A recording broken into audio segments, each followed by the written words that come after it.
Boa noite. É um grande prazer estar com vocês agora para mais um Economia Dia a Dia, programa do Sindicato dos Economistas no Estado de São Paulo.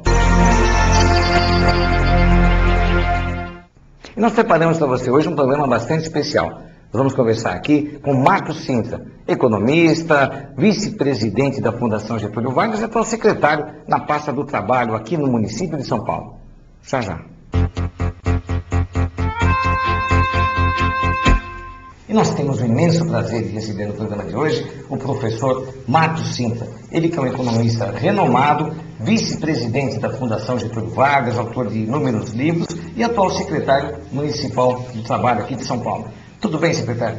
Prazer estar com você, Wagner, e com o seu programa Economia Dia a Dia, um dos mais tradicionais entre os economistas, né? Economia Dia a Dia, que graças a Deus está no ar aí há mais de 8 anos aqui na TV Aberta São Paulo. Prazer. E eu agradeço imensamente a sua vinda em nome do Sindicato dos Economistas do Estado de São Paulo. Muito bem, secretário. Conversar com o senhor é sempre um grande prazer e nós vamos explorá-lo aqui no nosso programa.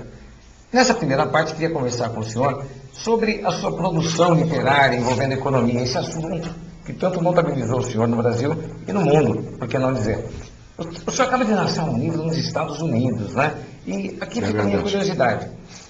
Por que o lançamento de um livro falando da economia brasileira, suponho, nos Estados Unidos?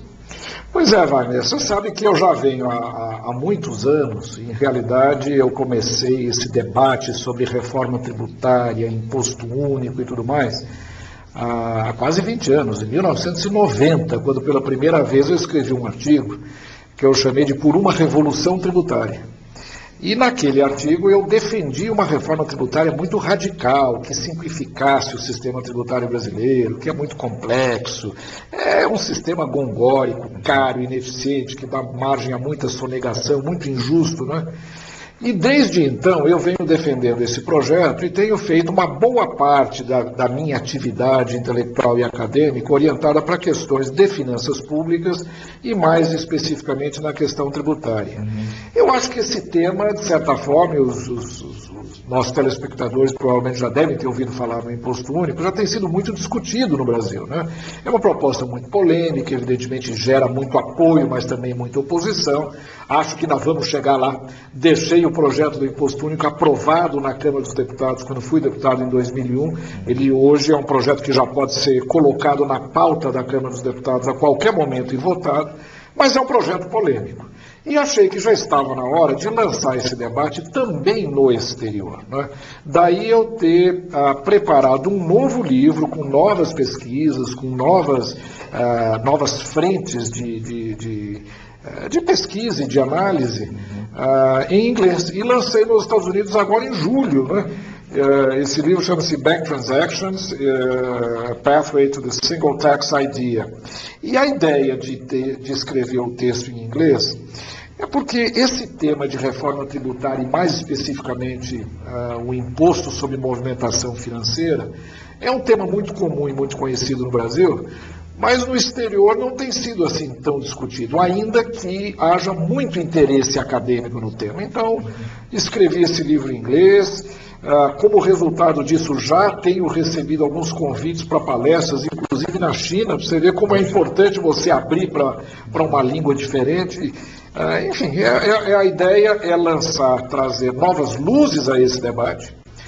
Eu aprofundo bastante, principalmente a análise quantitativa da questão de um imposto sobre movimentação financeira, trazendo à tona as suas características, as suas vantagens, as suas desvantagens, comparando o que tem de bom e o que tem de ruim, e ao mesmo tempo discutindo a questão do imposto único. Eu acho que esse é um tema muito oportuno para o Brasil, mas também para muitos países que não têm uma tradição tributária muito forte, né, e que estão montando seus sistemas tributários. Por exemplo, a China, né, o interesse deles conhecerem essa proposta é muito grande, os países da ex-cortina de ferro também, que estão montando agora, que estão se transformando em economias mais livres, mais abertas, precisam montar o sistema tributário que eles não tinham. Então essa é a ideia desse livro e eu acho que está indo muito bem, graças a Deus. Que bom. Secretário, quando o senhor fala em imposto único, é inevitável nós pensarmos aí na CPMF, que vigorou por mais de 10 anos, sempre renovada por força de emendas constitucionais, foi derrubada, a questão de 2 anos foi derrubada, e agora fala-se na volta dela. com o nome de CSS, Contribuição sobre a Saúde, ou para a saúde, com seus recursos voltados para a saúde. Isso. Muito bem. Essa CPMF, em sua primeira fase de vida, e agora pretensamente nessa nova que se pretende gerar, tem a ver com a sua proposta original do Imposto Único? O que preserva na sua filosofia inicial, isso que conviveu com todos os brasileiros aí, o chamado imposto por cheque, durante tantos anos e que agora ameaça ressuscitar com outro nome? Essa é uma pergunta muito interessante, Wagner, porque em realidade a primeira vez que se falou sobre imposto sobre movimentação financeira foi ligada à ideia do imposto único. Esse artigo que eu mencionei a você, que eu escrevi em 1990, né? 2 anos depois, o governo pega o que é para ser um imposto único e transforma num imposto a mais, né? Na época, o Roberto Campos, que era um defensor ardoroso da ideia do imposto único e de tributos sobre movimentação financeira, ele dizia que o governo aproveitava a técnica do imposto único, mas não a filosofia. E ele fazia uma comparação muito interessante. É como se pegar um florete de esgrima para cortar cana. Quer dizer, pegaram um instrumento que é sofisticado e que poderia ser a base de um sistema tributário mais sofisticado, mais justo, mais eficiente, e transformou num mero arrecadador de impostos. Eu cheguei a escrever um artigo que eu chamei O Estupro do Imposto Único, né?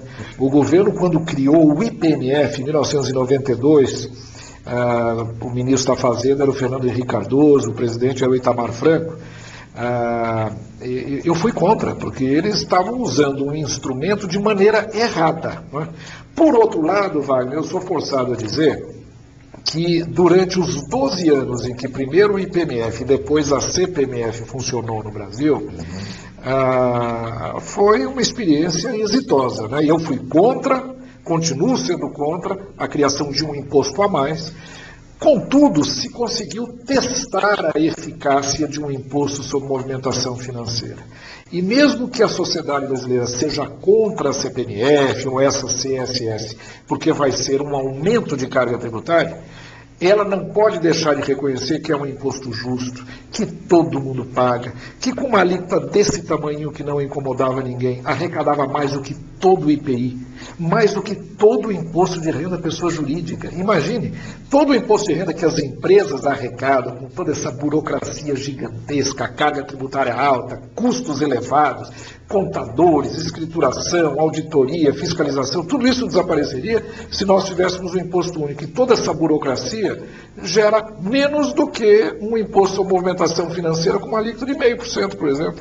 Então eu acho que é um imposto que nós precisamos deixar de lado o preconceito por causa dessa experiência ruim que tivemos com ele, porque foi de fato um aumento indevido de carga tributária, e passar a considerá-lo como um instrumento importante para nós fazermos uma grande reforma tributária no país. Aí sim, eliminando impostos ineficientes, como por exemplo o ICMS, né? O ICMS é um dos tributos mais complexos, mais... Agora com IVA, com a questão da substituição tributária... Não, com esse negócio de substituição tributária, em países federativos, alíquotas internas, alíquotas interestaduais, essa proliferação de legislação, tudo isso, por exemplo, esse imposto poderia ser eliminado. E com uma alíquota